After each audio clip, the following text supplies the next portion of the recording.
아, 소장님, 요즘 그 뉴스에서 계속 재개발 막 이런 말이 많이 나오는 건데, 이게 재개발이 좋은 건지도 잘 모르겠고, 왜 그 재개발, 재건축 막 이렇게 있잖아요.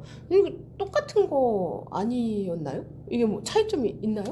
그쵸. 우리가 아, 사실 겉에서 봤을 때는 잘 모르는데 네. 이게 재개발이냐 재건축이냐 이 한 글자 차이가 네. 엄청나게 달라집니다. 한 글자는 아니구나. 두 글자? 재개발, 재건축. 네. 그렇군. 네.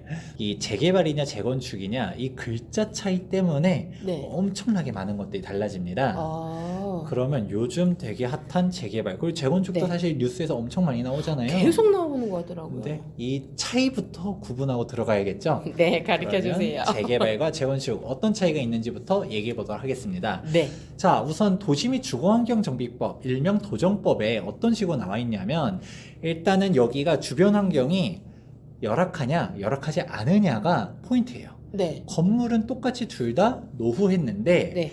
주변 환경이 양호하면 재건축, 음. 열악하면 재개발이에요. 근데 이렇게만 들으면 무슨 말인지 감이 딱 오나요? 네. 와요? 저 와요. 그럼 어떤 건가요? 그러니까 주변에 예를 들어 노후된 아파트가 두 개가 있는데 하나는 허허벌판에 있는 거 그리고 하나는 뭐 지하철도 있고 뭐 백화점도 있고 뭐 쇼핑 뭐 타운도 있고 그 학교 있고 그런 거 아닌가요? 아, 열악하다를 아무것도 없는 거 그렇게 생각할 완전. 수도 있겠네요. 그쵸? 아, 그러네요. 보통은 그것보다도 네. 예를 들어서 압구정 현대아파트 한번 생각해 볼까요? 네. 여기가 낡고 40년 차 됐고 주차하기 힘들고 이런 거는 있지만 입지 어떤가요? 완전 최고죠. 완전 압구정역 최고죠? 있죠. 버스도 잘 돼 있죠. 백화점도 있죠. 앞에 그냥 가로수길 조금만 걸으면 그쵸. 있죠. 거기는 건물은 낙후돼 있는데 네.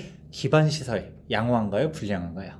와, 너무 퍼펙트하죠. 그쵸. 네. 여기는 재건축. 그럼 이제 재건축? 재개발 네. 볼게요. 아무것도 허허벌판이라고 하기엔 좀 그렇고요. 우리가 앞선 편에서 네네. 빌라 지역들 얘기하면서 네. 기반 시설이 별로 좀 안 좋다. 뭐 네. 차도 들어가기 어렵고 이런 주차하기 얘기들 있잖아요. 힘들고. 네. 이런 데들 보면 우리가 산동네 달동네 한번 이미지 생각해 보면 좋을 것 같아요. 거기가 기반 시설이 좀 어떤가요? 너무 힘들어요. 생각만 해도 싫어요. 네. 그런 데들이 재개발이다. 아. 똑같이 노후 불량 건축물이 있어요. 근데 네. 그게. 기반 시설이 양호한 이런 아파트 단지 대부분 네. 이런 데들이 재건축. 재건축. 근데 똑같이 건축물은 이제 낡았는데 기반 시설이 뭐 좀 돼 있는 게 없어요. 그런 데들이 재개발이다. 이런 식으로 생각하면 좋고 좀 더 간단하게 가면 아파트를 부시고 다시 짓는 게 재건축. 네. 빌라, 다세대, 다가구, 단독 이런 거를 부시고 다시 짓는 게 재개발이다. 재개발. 이런 식으로 생각하면 어지간한 큰 틀에서는 구분을 네네. 하실 수가 있으실 거예요. 네네. 그러면 우리가 예를 들어 음마 아파트다. 얘는 재개발, 재건축? 얘는 재건축. 맞습니다. 그쵸. 예를 들어 한남 뉴타운이다. 여기는 재개발, 재건축? 약간 재개발? 맞습니다. 아무리 한남동에 대한 이미지가 높아도 네. 그 한남 뉴타운 딱 그쪽 동빙고동 이쪽 일대에 있는 데들 보게 되면 그냥 길도 좁고요. 소방차도 못 들어가고 맞아요. 저 이 얘기 들었어요. 소방차 네. 못 들어가는 길이라고. 그런 데다 보니까 이런 부분들이 재개발이다라고 얘기할 수 있습니다. 근데 소장님 지금 방금 전에 한남 뉴타운 말씀하셨잖아요. 그러면 한남 뉴타운이나 재개발이나 뭐 차이가 있는 거예요? 저는 솔직히 재개발이 들어가면 그냥 뉴타운이 붙는 줄 알았거든요. 그게 차이가 있습니다. 어. 뉴타운이라고 하면 법적으로는 정확하게는 재정비 촉진지구라고 하는데요. 이게 우리가 예전에 이명박 전 서울시장님 있었을 때 네네. 이제 출발을 한 개념이었는데 뭐냐면 우리가 재개발을 하다 보니까 장점이 여기 낙후된 데들 네. 싹 부시고서 도로도 새로 내고 그러고서 아파트를 새로 올리고 이런 것들이 있었어요. 근데 네. 아파트를 짓다 보니까 문제점이 하나가 생기는 거죠. 음. 뭐냐면 이렇게 여기도 아파트 이렇게 지으는 거는 좋아요. 근데 여기 기반 시설들이 학교라든지 공공시설들이 확충이 안 된다라는 거죠. 이런 부분들을 잡기 위해서 광역으로 묶는 게 뉴타운이다 생각해보면 좋을 것 같아요. 아예요. 여기 뭐 1000세대, 여기 네. 2000세대 이게 아니라 처음부터 딱 묶어서 1만 세대를 싹 부시고서 할 때 그럼 길도 우리가 A 재개발 지역 이렇게 길이 있는 거를 여기만 짓고 이쪽 짓고 하는 게 아니라 싹 부시고서 네모 반듯하게 딱 구획 정리해서 여기는 동사무소 넣고 여기는 학교 와우. 넣고 이런 식으로 하고 여기 공원도 만들고 이러면 얼마나 좋겠어요. 그쵸, 딱이죠. 그렇게 되면 그러니까 어휴.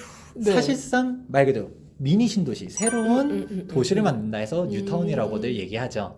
그러니까 오. 재개발보다 좀 더 큰 개념이다 생각하시면 좋고 더 좋을까요, 안 좋을까요? 더 좋을 것 같아요, 네, 뉴타운이. 맞습니다. 그런 네. 식으로 생각해 보시면 간단하게 접근할 수 있을 것 같습니다. 오, 그러면 저 이제 방금 궁금한 게 생각이 나는 건데 재개발이건 재건축이건 이 두 가지 중에서 어느 게 더 왜 아파트 시세 차익이라고 해야 되나? 어떤 이득을 볼 수 있는 데가 더 어디예요, 솔직히? 아, 예전에는 재건축 투자를 정말 많이 했었어요. 진짜 많이 하셨어요. 저희 어머님도 하셨었어요. 네, 이 네, 재건축 투자가 왜 좋았냐라고 하면 우리가 용어 정리에서부터 나오는 거죠. 뭐냐면 기반 시설이 낙후된 데와 네. 기반 시설이 양호한 데의 차이가 그죠? 있다 돼 했죠. 있는데, 네. 그러면 당연하겠지만 기반 시설이 양호한 지역들은 원래 땅값이 비싼 데일까요? 안 비싼 데일까요? 조금 있는데. 조금 있는 데인가요? 아주 좋은 데죠. 네. 우리가 예를 들어 반포 주공 아파트에 어, 있는 데들이다. 감사하죠. 거기가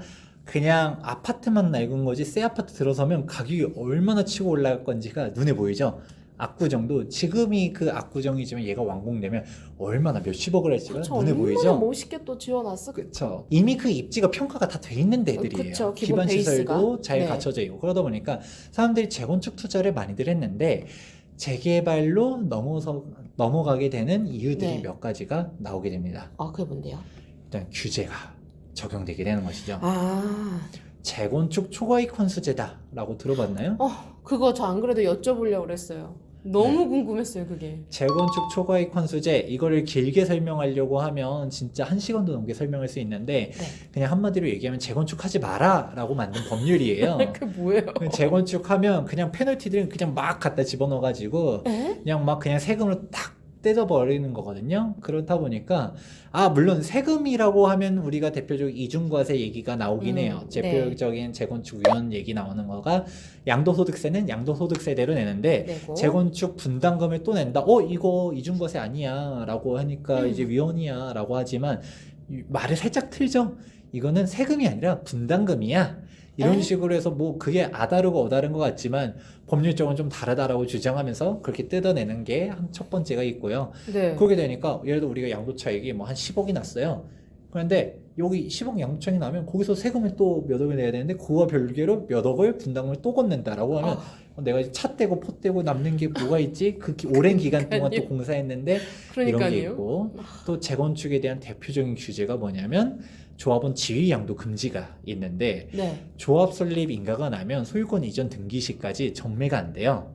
소유권 이전 등기라는 건 뭐냐? 준공이 나면 그걸로 네. 끝나는 게 아니라 준공으로부터 한 1년에서 2년 정도가 지나면 그때 등기가 나요. 네. 그렇게 되면 그때부터 전매가 가능하다. 그러면 조합 설립 인가 나면 완공 때까지 뭐 한 10년 걸리면 10년 동안 사고 팔지도 못한다 라는 것이죠. 그냥 거기에 묶여 있는 거고요. 그러면 생각할 수 있는 게 아니 분담금이 그냥 기다리고 있겠네요. 못 팔면 네. 여기서 이걸 생각해 볼 수 있고 맨 마지막으로 지금 이번에 최근에 또 나온 이신데 네. 6.17 부동산 대책이 네네. 최근에 나왔잖아요. 맞아요. 그런데 여기서 뭐였냐면 지금 현재 조합 설립 인가된 데들은 괜찮지만 앞으로 도정법을 개정한 이후 새롭게 조합 설립 인가된 데들은 분양 신청했을 때 2년 거주 요건을 채우지 않았다라고 하면 청산이에요. 헐. 그러면 뭐냐면 우리가 음마 아파트 예시를 들어볼게요. 네. 거기를 거주한 사람이 훨씬 많을까요? 세입자가 훨씬 많을까요? 세입자가 많다고 저는 알고 있습니다. 네, 어디 신문 기사 보다 보니까 70%가 세입자다. 맞아요. 이런 기사도 나오더라고요. 세입자들이 있다라는 거는 집주인들은 거주요건 못 채웠던 거잖아요. 그쵸? 그러면 2년 거주를 못 채우면 청산이래. 그러면 이 사람들이 재건축을 동의해서 가겠어요? 안 가겠어요? 안 가죠. 그렇죠. 그 금싸라기 이런 땅을. 부분들이 있다라는 거죠. 그렇게 재건축에 걸리게 되면 일단 규제들이 너무 많아요. 진짜 많은 것 같아요. 뭐 이렇게. 그렇다 보니까 사람들이 재건축 때문에 안 되고 이제 그러면 재개발은 규제가 덜하네 하면서 재개발로 넘어가는 거죠. 사실 남들이 보면 사실 재개발 재건축 우리 용어 구분부터 시작했었잖아요. 맞아요. 근데 이게 남들은 사실 별로 관심 없어요. 그냥 재개발이든 재건축이든 그냥 오히려 재건축은 좀 뭔가 좀 더 친숙해. 맞아, 맨날 듣던 것 같은 느낌. 그런데 네. 재개발은 뭔가 좀 뭐 좀 다른가 이렇게 뭐 생각했는데 어렵고 막. 이게 재건축이라는 이유 하나만으로 규제들을 막 이렇게 쌓아놓게 되니까 사람들이 이제 재건축이라는 이름 하나 때문에 여기는 못 들어가고 재개발로 넘어간다. 재개발로 안에 몰리는. 자, 네. 그럼 다시 원점에서 우리가 아파트를 산다라고 했을 때 네. 신축 아파트가 좋아요? 구축 아파트가 좋아요? 돈 많으면 신축이죠.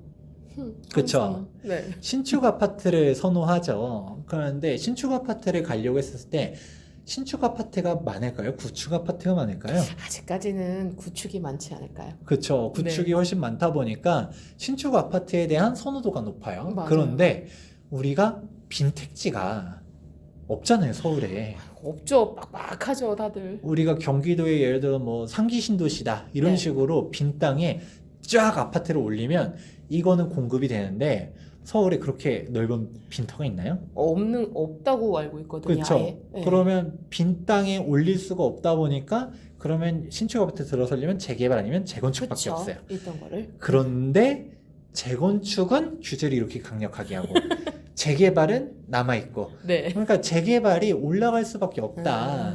이게 가장 큰 포인트다라고 할 수 있습니다.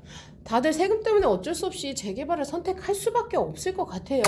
아이고, 그렇게 될 것 같아요. 지금도. 소장님, 재건축이 안 좋아서 재개발로 많이 넘어가시는 것 같은데 지금 말씀 들어보신 것만으로는 좀 재개발이 좋은 게 약간은 조금 이렇게 와닿진 않거든요. 그러니까 재개발이 좀 좋은 이유가 좀 있을까요? 네, 지금 제가 얘기했었던 거는 재건축에 대한 규제 때문에 풍선 효과로 재개발이 네네. 올라간다 이 정도로만 얘기했지만 네. 그게 재개발이 좋은 이유 자체는 아닌 거잖아요. 그쵸. 재개발이 좋은 이유에 대해서 일목요연하게 정리해 보도록 하겠습니다. 네.